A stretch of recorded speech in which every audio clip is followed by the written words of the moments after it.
Sí, vaig. Has apretat ja? Sí. Ah, bueno, hòstia. Aquí ja vas acabar, no? Cuidado, aquí. Hi ha valuable things.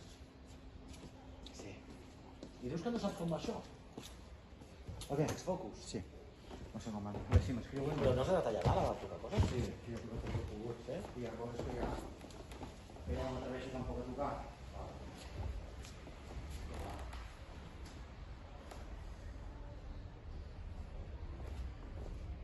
Però bueno, ojo, que igual, si tenim sort inclús, podem presenciar una mort en directe. Aviam, Sergi. Oh, merda, ha mort. Se l'han emportat. La vetlla serà... Va, vinga, va. Sí, Igual, si tenim sort, encara podem veure una mort en directe. Aviam. Bueno, sembla que es recupera, eh? No caldrà lamentar cap víctima humana. Tranquils perquè ja m'he recuperat.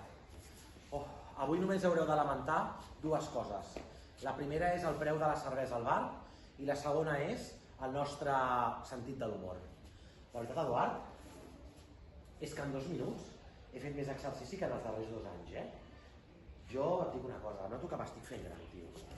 Doncs mira, jo si et dic la veritat, a mi el que em passa és que jo abans anava al metge, però anava al metge que una vegada cada 4 o 5 anys i em feia una anàlisi de sang i fora. Ara hi vaig cada 2 per 3 i surto amb un TAC, una mamografia, una eco, una prova d'esforç i el missatge del metge que em diu Eduard, et veig d'aquí 6 mesos si estàs viu. Mare meva, quin panorama. Doncs escolta'm, jo també noto que ja les coses se'm comencen a complicar. Què et nota? Mira, què tens? Mira, t'explico casos concrets i tangibles perquè ho puguis entendre.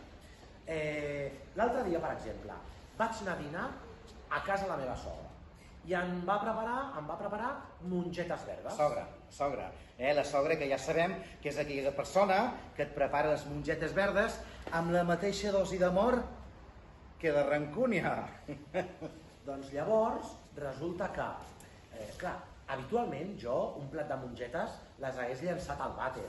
És com quan vas a l'escola, et quedes al menjador i llavors aprens a fer prestidigitació perquè fas un farcell del menjar que no t'agrada amb el tovalló, l'amagues i després ho llences al vàter, quan estàs a fora. Però saps què em va passar aquesta vegada, Eduard? Què? Que em van agradar, tio. Perdona?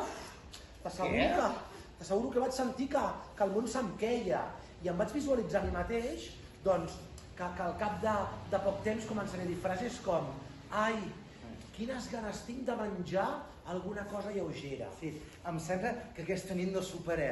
Sí, o ai, quines ganes tenia de menjar finalment una amanida després de tants dies d'accessos. Et reconeixes, Eduard? Bueno, a vegades saps allò que menges molt fort. Bueno, d'aquí poc, quan menges una miqueta fort, que ja tot et sentarà malament, diràs aquella frase que es deia molt al meu poble de jo ara per fer la digestió necessitaria una gasosa. Saps aquella gasosa que posaves a un got d'aigua, un sobre de color blanc, que semblava com una mena de papelina, i un altre de color blau, i ho barrejaves, allò feia bombolles... Hi havia 2 marques, no? Sí, mira, jo això ho tinc molt estudiat perquè ho tinc molt present. La primera marca es deia El Tigre, que és una paradoxa perquè et comences a prendre la gasosa El Tigre quan ja no pots fer el salt, perquè t'estàs fent gran. I la segona marca es deia La Bandera Nacional. Aquesta és la que me'n recordo a mi. Aquesta és la que em sonava a mi. Jo, bueno, i és que només veient La Bandera Nacional, a mi ja m'entren cagarrines, la veritat. Sergi, permetem ara que ja que estic traient el tema escatològic... O sigui que farem aquest camí, Eduard. Bueno, res, us volia comentar també, ja que parlem d'això de fer-nos grans... Però vés amb cuidado perquè aquí tots tenim coneguts, gent que ens aprecia, vull dir... Bueno, fes. Segur que sentiu identificats. Sí. Hi ha gent que es fa gran i aleshores t'ha d'explicar absolutament tot amb un nivell de detall que tu dius però a mi què merdes m'importa? Això és un rotllo, perquè hi ha persones que ens imaginem les coses Llavors ho vius... Tenim aquesta capacitat. Exactament. I quan et ve aquell company de feina el dia després que he tingut, diguem-ne, problemes intestinals a la nit, En lloc de dir-t'ho així, hòstia, tio, tota la nit per dalt i per baix. És que ja vomitava líquid. Em pensava que em moria. I la meva preferida, em sembla que he perdut 5 quilos. 5 quilos de merda és molta merda, Aviam, tu què tens allà? Un intestí o tens un Blue Space al cul? Macho, és que, clar, te l'imagines i ja el dia següent, quan vas a l'esmorzar i poses la Nespresso, saps allò quan està la Nespresso? en modo purgar. En modo purgar. Sí. Mare de Déu. Punt de rastre. Bueno, què? Què? I què més? Què més? Què més? Que aquesta gent, què? Vale. Sí. Què fa aquesta gent? Què fa aquesta gent, Eduard? Perquè jo no sé de què volies parlar, però crec que alguna cosa més ens volies dir. Sí o no? Aquesta gent, a més, els cabrons, tenen una gran facilitat per descriure, diguéssim, amb tota precisió com han estat les seves defecacions.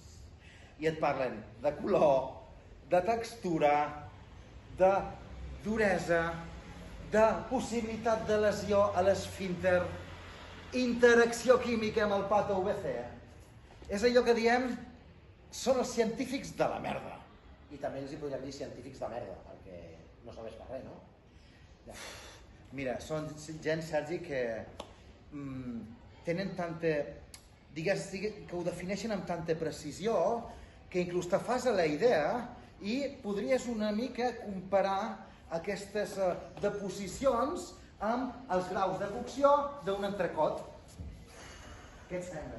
Mira, aquesta nit, entre el 3 i el 4. Doncs em sembla que això cada vegada empitjora més, perquè clar, aquí ha vingut gent a veure'ns que després han reservat per sopar. Perquè, bueno, volen una miqueta després comentar aquesta obra, rajar de nosaltres, saps allò que ens faran mal les orelles, que ens picaran les oïdes? Doncs, bueno, imagina't que algú ha reservat el braç a Ilènia.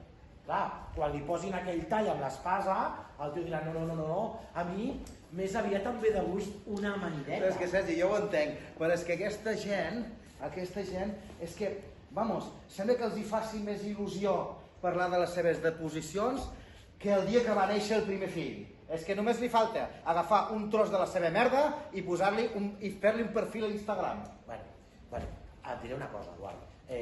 Seguint amb el teu tema, i si em permets parlar-lo tancant, m'han dit que ara, quan el metge et demana una prova, una anàlisi, saps aquells anàlisis que has de fer una... Bueno, manipular tu mateix. Has de manipular, sí, és una miqueta bricomania, saps? Vull dir, requereix certa...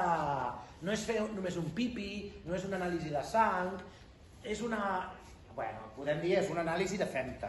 Bueno, així ho has dit. Bueno, m'agrada que ho has dit de forma elegant. Doncs els metges han d'avisar que n'hi ha prou amb recollir la mostra de la mida d'una nou.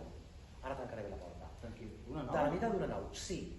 I això entenc que ho han hagut d'avisar perquè els tècnics de laboratori, quan els hi arribaven aquests pots, es trobaven que estaven completament plens, que no hi havia cap mena d'espai buit, que la gent havia fet una mena de Tetris, perquè no hi hagués... No, jo no ho faria mai, això. No ho faries mai. Bueno, i els tècnics aquests, clar, doncs per procedir a fer l'anàlisi, havien de treure allò. Saps quan obres un pot d'anxoves de l'escala, d'aquests de vidre, que has d'estirar amb molt de cuidado, que estan tan apretats perquè no se't trenqui l'anxova? Activen el código marrón! Efectivament. Bueno, en definitiva, també et dic una cosa, tinc la impressió que els tècnics de laboratori, en una vida anterior, van ser uns males peces. Havien de ser males persones. Perquè, clar, el karma no et col·loca en aquesta tesitura per res. Alguna cosa devien fer. Alguna cosa havien de fer. Havien de ser Hitler o Stalin o alguna cosa per l'estil. Bueno, també t'explicaré una altra cosa, Eduard, això és totalment cert. Un dia un company de feina, estàvem esmorzant, vam coincidir els dos. Estava esmorzant amb un company de feina Igual no sé si el Sergi havia anat de ventre aquella nit